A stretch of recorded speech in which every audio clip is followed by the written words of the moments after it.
Tweens have mastered the art of tuning out. Jen, there's a spider in the car.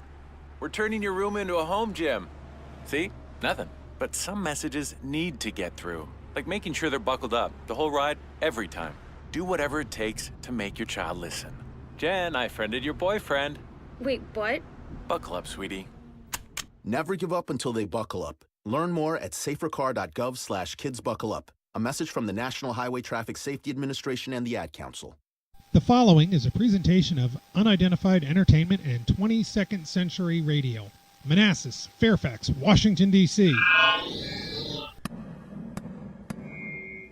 hear me? Is this on?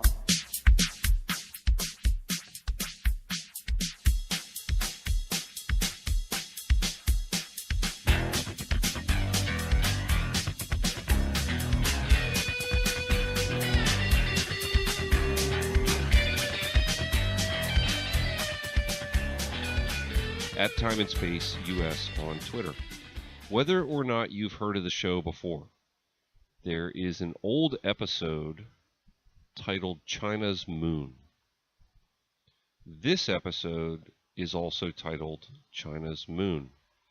I have not gone dumpster diving, if you will, into the older material yet, but I think that the old version of China's Moon is the episode where Faye and I were at a KOA off of Interstate 81, and we were using their Wi-Fi to interview people, a number of people, including UFO researchers Rob and Susan Swiatek and longtime Capitol Hill lobbyist Steve Bassett. I had a question in those interviews about China's plans to colonize the moon. We're talking about 2010, 2011, I think that episode was done. And at some point I'm going to seek out the audio. But right now, I would like to simply introduce you, the Time and Space listener, to the Chinese space program. The Chinese space program, please meet Time and Space listener. Yes, the Chinese space program, about which most of you, I'm going to guess, know very little to nothing. So before I begin, allow me to make an attempt, rather, at responsible journalism. I want to give hat tips to Space.com, the government-run China Global Television Network, and YouTube channel China Uncensored with host Chris Chappell for some of this information. It was really interesting digging into this a little bit just to figure out what I could find. I'm just some independent Western journalist giving perspective on all this, but the information I'm providing you is completely factual. This is the tip of a very large iceberg, and you're not necessarily going to like where this is going, I have to be honest, but I'm trying to provide you fact-based information. Please draw your own conclusions. All right? So now, I present to you a few brief highlights of the Chinese space program. 2003, just 15 years ago, China becomes the third country to ever launch a human into space. Taikonaut, for those of you not familiar with that term, astronaut in Chinese is pronounced taikonaut, or that's the equivalent word that they use. Taikonaut Yang Liwei flew alone on something called the Shenzhou 5. I guess I should also apologize ahead of time if I screw up some of these pronunciations because I don't speak Chinese. 2003, China, third country to ever put a human in space, Yang Liwei on the Shenzhou 5. So congratulations, China. Welcome to the party, right? 2007, during the height of the Cold War, the United States and the Soviet Union agreed to a number of treaties that were meant to demilitarize space. I'm not going to drill down into that issue. You can do your own research, but demilitarized space should be pretty self-explanatory. Despite this, China, in January of 2007, conducted its own anti-satellite test. China destroyed their Fengyun 1C weather satellite. How did they do this? Using something called a kinetic weapon. You can read the reports about this online. It's not like this is my own original material. What is a kinetic weapon? China reportedly used a multi-stage ballistic missile to launch a solid object and propel it to such a high speed that it intercepted and impacted the satellite with a collision speed of approximately 8 kilometers per second. Now, we're talking about hundreds of miles up, and both the object that they launched and the orbiting satellite they were trying to hit were already moving at extremely high speeds, right? Obviously. Okay, why am I bringing this up? I thought this was a show about UFOs, you might be asking yourself. Why am I bringing this up? The impact was estimated to have created more than 150,000 pieces. The resulting destruction of the 750-kilogram Fengyun 1C resulted in the largest cloud of space debris ever recorded. Now, 750 kilograms, in case you can't reference that, we're basically talking something about the equivalent size of a Mitsubishi Mirage.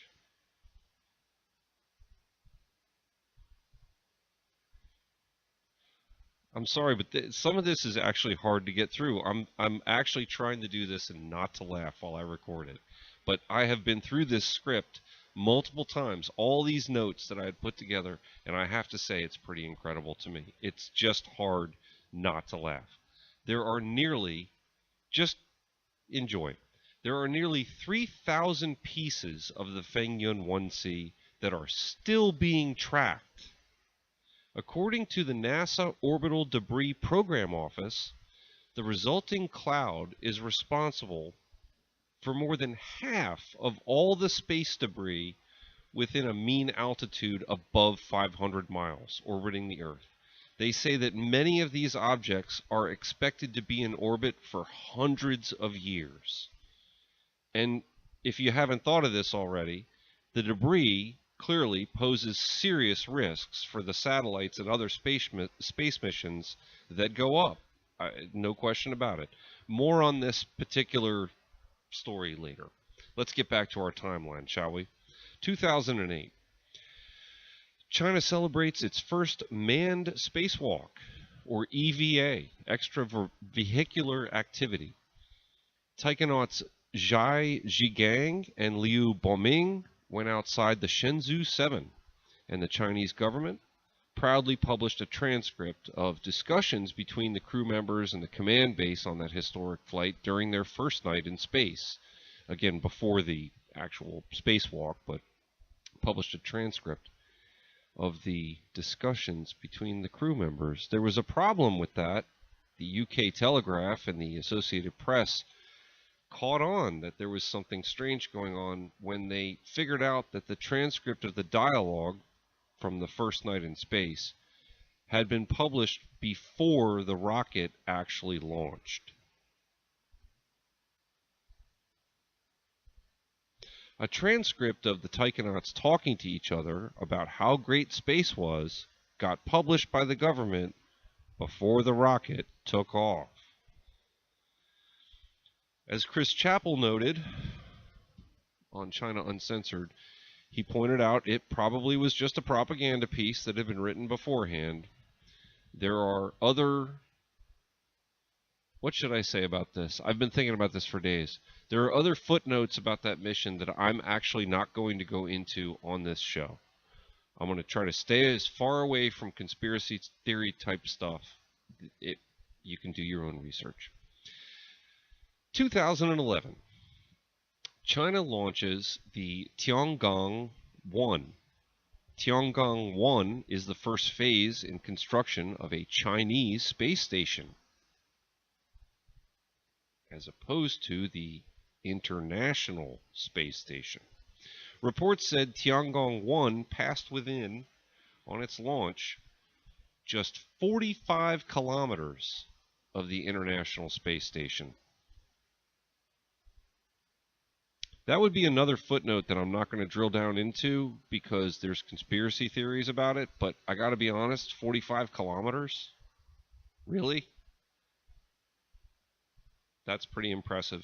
In 2011, also in 2011, U.S. Congressman Frank Wolf from the 10th District of Virginia managed to steer through legislation banning NASA from using any of its funds to host Chinese nationals at NASA facilities. Also in 2011, debris from the destroyed Fengyun 1C weather satellite was tracked passing just 6 kilometers from the International Space Station. A couple of highlights in 2011. In 2013, U.S. Congress passes legislation barring Chinese nationals from entering any NASA facility without a specific waiver. You know, again, this show may originate in the United States. I'm not trying to sit here and necessarily cheerlead for the United States per se, because I want our international friends to, you know, understand that there's a world perspective on all of this. So it is what it is, but I'm just telling you that in 2013. Okay, 2016, China launches Tiangong-2. Tiangong-2 would be the second phase of the Chinese space station. And, you know, honestly, this is where I really was into the timeline, and I couldn't help but stop and say to myself, man, that's 13 years since they put a man into space. From 13 years ago, they put a man up, and now they have a space station. I mean, think of how long the American and Russian space programs have been going on.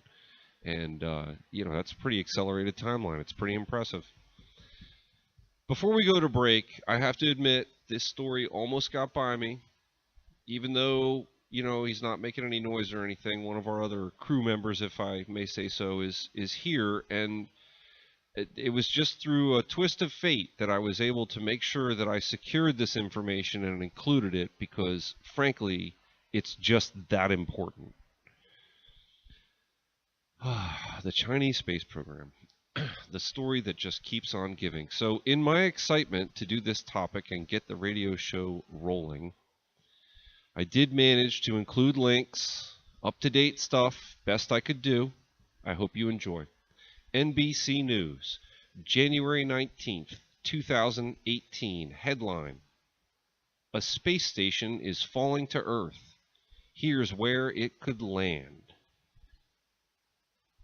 One of my favorite quotes from the article: experts say there's no need to panic. A defunct Chinese space station is expected to plunge to Earth from its orbital perch in late March. The Tiangong-1 will mostly burn up as it plummets through Earth's atmosphere. Some fragments could survive the fiery re-entry, but experts say the risk to humans on the ground is small.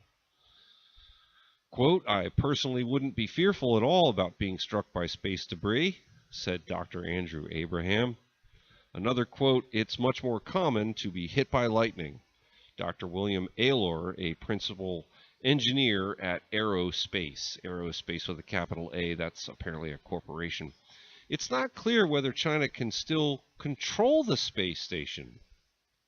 In a May 2017 update, this is still from the NBC article that this isn't my own material, okay? I'm reading directly from the NBC article. It's not clear whether China can still control the space station. In a May 2017 update provided to the United Nations, China said Tiangong-1, quote, ceased functioning on March 16, 2016, but provided no additional details about the status of the orbiting outpost. Recently, still reading from the article, a top Chinese spaceflight engineer denied that the space station was out of control, Reuters reported. But Aylor, who we quoted earlier, challenged that assertion, saying it's more likely Tiangong-1 will make an uncontrolled re-entry. Okay, aside from the many other obvious reasons that I included this story, not the least of which is that the station is not crashed yet, is one of the graphics that was included with the story. Again, the link, I'm trying to, include show notes here as best I can, so there should be a link. There's a map of the world with two shades of what I'll refer to as just a black and white map. 2 shades of transparent red or pink. And these are meant to show where Tiangong 1 might crash.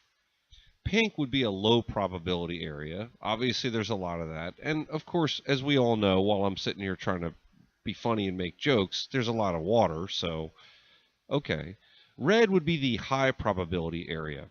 And red is actually concentrated on this little graphic into 2 tight bands. And the northern red high probability of impact area band made me laugh so hard that I had to include it in my commentary here, because it includes Chicago, Boston, New York, Philadelphia. Anybody see where I'm going with this? Damascus, Maryland, Bristow, Virginia, the National Air and Space Museum. We'll be back in a minute at Time and Space US on Twitter. 22nd Century Radio.